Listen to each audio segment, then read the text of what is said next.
Okay, so Nutanix, you worked with, was it Atlantic Ventures, I think, on the Improving Sustainability in Data Centers 2024 report.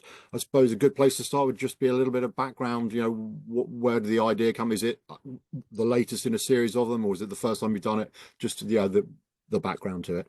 Yeah, so this is the second report we've done with Atlantic Ventures on the subject of sustainability in data centers. And it's an idea that principally came out of our team in France. And as you may know, France is typically on the cutting edge of things around sustainability. They're a lot more advanced in a lot of their regulations with what they have going on. And we see that feed through to questions we're asked from the customers there. And our team, I think, principally had two main reasons for wanting to do this piece of work with Atlantic Ventures. The first being is that over the last 15 years that Nutanix has been in business, we've seen lots and lots of our customers report back to us about the energy savings and the space savings they've had after replacing their old infrastructure with newer Nutanix HCI-based infrastructure. And then on top of that, the second reason was kind of that they felt frustrated that every time someone's talking about data center efficiency, it's all about the power, the cooling, the PUE and all that kind of stuff, the power usage effectiveness.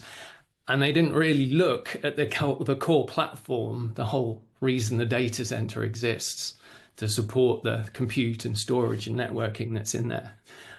So on the basis of that, they engaged Atlantic Ventures, the analyst, a few years ago now, to do the first report that came out in 2022. And so this version is the updated 2024 version.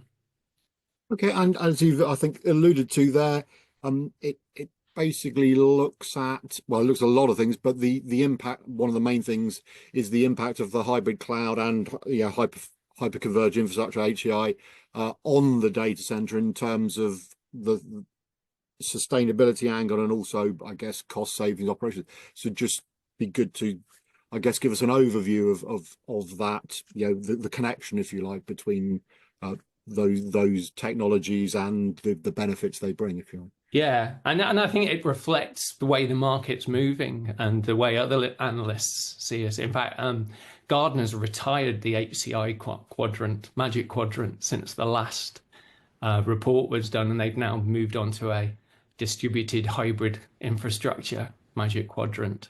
So Nutanix has had to move with that as well, or was already moving, actually. And I think what's interesting is that now we have a platform that can run the same infrastructure platform effectively across public, private clouds, different hardware vendors, AWS, Azure, OVH cloud. There's a lot of opportunity there for organizations to reduce their on-prem data center footprint to just what they need to run in the long term, and then flex to cloud and use that as a shared infrastructure where they need to. So what Atlantic Ventures have done is they've gone into a little more detail around looking at a hybrid cloud scenario where an organization, for at least a proportion of its workloads, because this isn't always possible for everything, is able to use public cloud as a disaster recovery second site, using a lot of the native technologies built into Nutanix. And that, of course, means because they're effectively renting infrastructure, should the worst occur on their primary site, customers spending a lot less money. They don't actually own that infrastructure. It can be used by other people. Well, they're not using it. And of course, the hyperscalers are famously always talking about how efficient their data centers are. So there's a potential saving just from that, as well as the fact that you're only temporarily using that infrastructure. And I think the report suggests or recommends that there is a need for urgent action around this topic.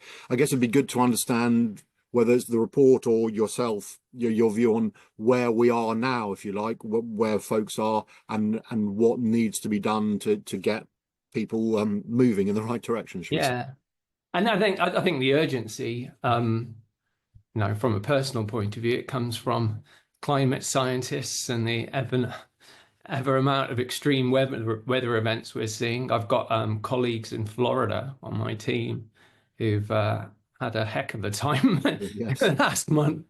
But what's interesting is that we're seeing a lot of this now.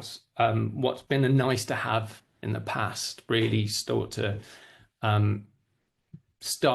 see the signs of it biting. There's new EU regulations, but particularly of data centers of a certain size. And the sooner you act, the sooner you see the benefits. And I think one of the things that's interesting about modernizing that core IT infrastructure in the data center is that if you're doing it just to reduce power consumption, you reduce your energy use and carbon emissions, that's only really part of the benefit. That the real benefit is the modernization of your infrastructure and what it allows you to do to progress your digital transformation. And that has, of course, a knock-on effect, because as you modernize your business, improve processes, those in effect can also improve the sustainability of your company. I think it's sometimes referred to as the handprint. If you've got a carbon footprint of all of the energy you're using in the data center and the embodied emissions associated with the hardware, this handprint concept is effectively pulling the carbon out of the sky. Because if you're doing things like improving logistics or removing paper processes or just improving the way people work in general, then there is that sustainability impact as well. And of course, it could be some kind of sustainability-based technology that's specifically there to track carbon emissions and help improve the performance of an organization. And in terms of the urgency, I mean, it's no secret that AI is on the cusp, or is already sort of exploding, and I guess allied to that IoT, which has been talked about for a long time, but people are beginning to suggest that its time has finally arrived. So there's going to be those sort of double whammy, if you like. So just, I suppose, how important is it to focus on energy efficiency within the data center, and also the role that cloud operations have to play in this, I suppose, increasingly compute intensive environment, if that's the right way of characterizing it. Yeah, and I think AI is really interesting in the way it's really exploded. And what even the last 18 months are we talking about, since ChatGPT really woke everybody up to the possibilities.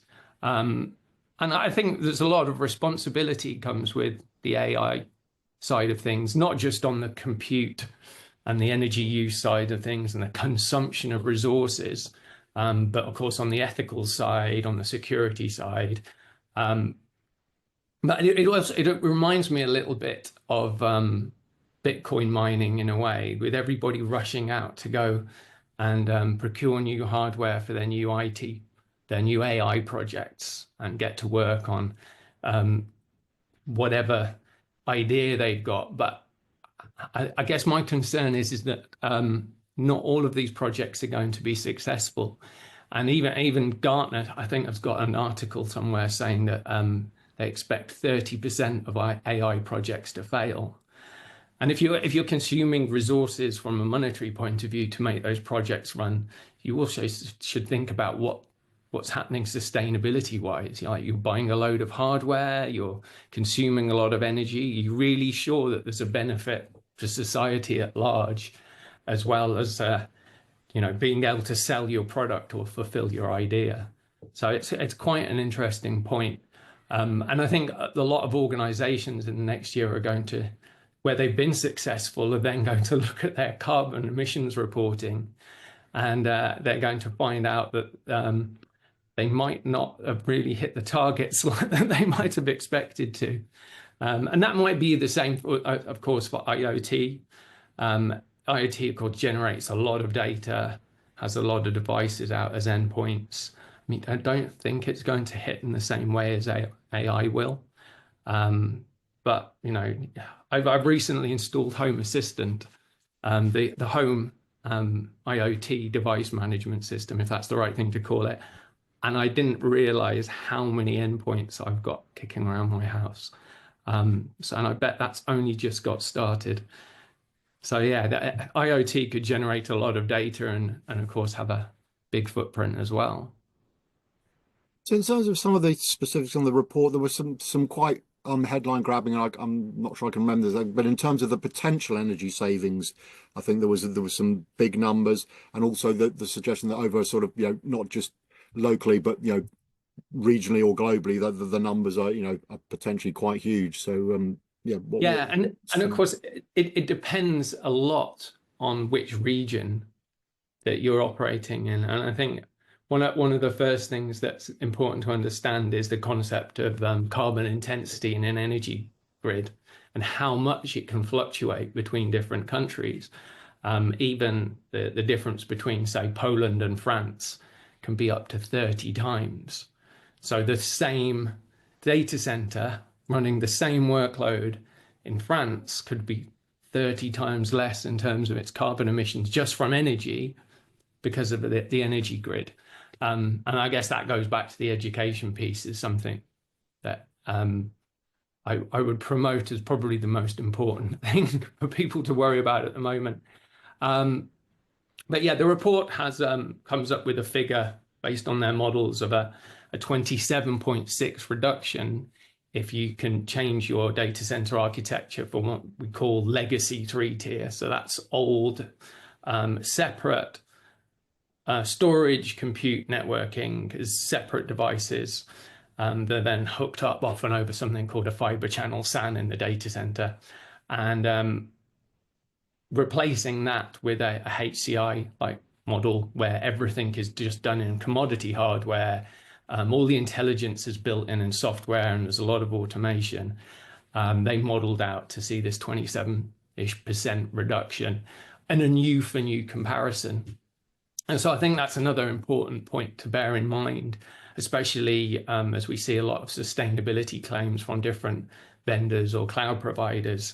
That this report is actually doing a model of new versus new. What if you had to build a greenfield data center tomorrow, and your choice was do legacy or new architectures?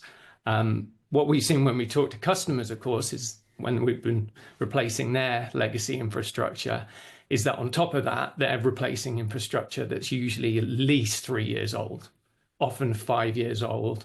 And if they've really let it rot, 7 or even 10 in some cases. And of course, replacing that old infrastructure that was made years ago probably isn't well maintained and managed, just in itself comes with a certain amount of improvement in its energy efficiency as technology's progressed. Whether that's going to continue due to Moore's law continuing, it remains to be seen.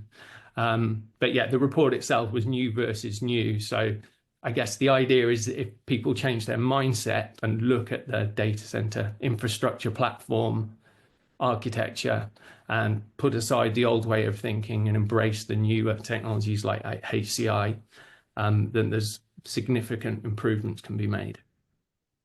And the sort of double good news is that financially as well, there are attractive savings to it, because I mean, the pressure for sustainability means that companies are perhaps not as precious when it comes to whether it's costing them or not. But fundamentally, most organizations don't like to, shall we say, spend money on sustainability if they don't think they're going to get, if you like, some money back, some savings. So I say the good news is more sustainability also leads to some significant cost savings in this case. Yes. Yeah, and that's definitely been helped. Maybe helped is the wrong word, by the energy crisis we experienced a couple of years ago. Maybe to some extent energy prices have settled a little, but I still think it's potentially quite a volatile market given world events. And I think people don't often, in the past, and I guess globally different, it varies by region, the cost of energy. In some places they haven't thought about it too much at all. But if you think a 500-watt server at about 23 pence, I think is what I'm paying at home for my energy per kilowatt hour. I think that works out at about £1,000 a year on energy. So if you're going to run that hardware for 5 years, you can see how a 27% reduction might might help you out. And in terms of some of the specifics the report looked at, I think there was some interesting findings when it comes to the hyperconverged infrastructure, particularly in the cloud. So if you can perhaps talk a little bit about that. Yeah, I mean that was a term that Atlantic Ventures used to describe what Nutanix is doing with public cloud. Essentially, the public cloud providers, as probably everybody knows, they offer VMs or instances that are virtual instances. What they might not know is that they also offer bare metal services. So you can go into AWS or Azure and you can provision an actual hardware physical server, and there's no hypervisor in there. And what this allows Nutanix to do is run our hyperconverged HCI software on that bare metal and effectively set up a cloud within a cloud. And this has a number of benefits. It means that you can have a common operating model between the data center and on-prem. And it also means that should that public cloud end of your hybrid cloud need to expand quickly or retract quickly, you can do that in perhaps as little as an hour, even less in some circumstances. So it offers a lot of flexibility, which probably address a whole load of other business concerns. But in terms of sustainability, the scalability is very good if you've got a business that tends to fluctuate different times of year. I'm thinking retail and logistics that have a big pressure period starting very soon, and often need to plan their capacity months and months in advance. I think they can probably be a little more flexible and as a result consume less overall. And I think disaster recovery efficiency, I think you mentioned it earlier on in the conversation, but just what did the report have to say about that? Yeah, so disaster recovery is a particularly good use case for this hybrid cloud scalability report approach. Often for at least the most critical applications, an organization is trying to maintain the ability of, they'll have a primary location and they'll have a secondary location that is an entire copy of the primary location. And with this approach, we're doing it with hybrid cloud, you can have the exact same operating model, the same underlying infrastructure, but you don't have to have all of the footprint day one ready to go. You can effectively scale it up on demand from nearly nothing. Should you have a DR event, should your primary site go down, should you need to do some testing or something like that. So if you think that you're effectively removing that secondary data center, that's a whole chunk that you don't need to power, you don't need to cool, you don't need to actually load the servers in. You effectively use the shared pool of infrastructure for those things. And Atlantic Ventures, I think in their methodology, they made an assumption that their organizations weren't going to do this with every application. It could be reasons of data sovereignty, it could be data locality to other applications or things like that. But for a good chunk of applications, we think it's a really good use case. And of course, saves money as well when you don't have to buy a load of hardware up front and you can just rent it when you need it. And maybe at this stage, I don't know, often confidentiality prevents, naming names, but are you able to share one or two examples maybe of how you have helped organizations with this hyper-converged infrastructure approach and any sort of feedback that they've given you or you in terms of what they've achieved? Yeah, quite a few actually. There's lots of case studies on our website that people can look at. But in particular, we're working with an analyst at the moment that's we've had interview to validate what they're reporting about what they found. In both cases, they're making use of public cloud as well as on-prem and running our software in both locations. One's a big global G2K publishing company that when in their data center, they implemented Nutanix's core HCI, they reduced 68 racks of kit to 3. Sorry, that's 68 racks to 3 of Nutanix and 5 of the old stuff that they were just going to sweat, to be clear. And then they put the DR position for the most critical of those applications up into AWS. So instead of having 3 racks of Nutanix that they needed to mirror, they had 3 nodes running in AWS that then, should a disaster event occur in that primary data center, they can hit a button and within an hour or so, that 3 nodes is expanded out and they're able to bring the rest of their workloads up.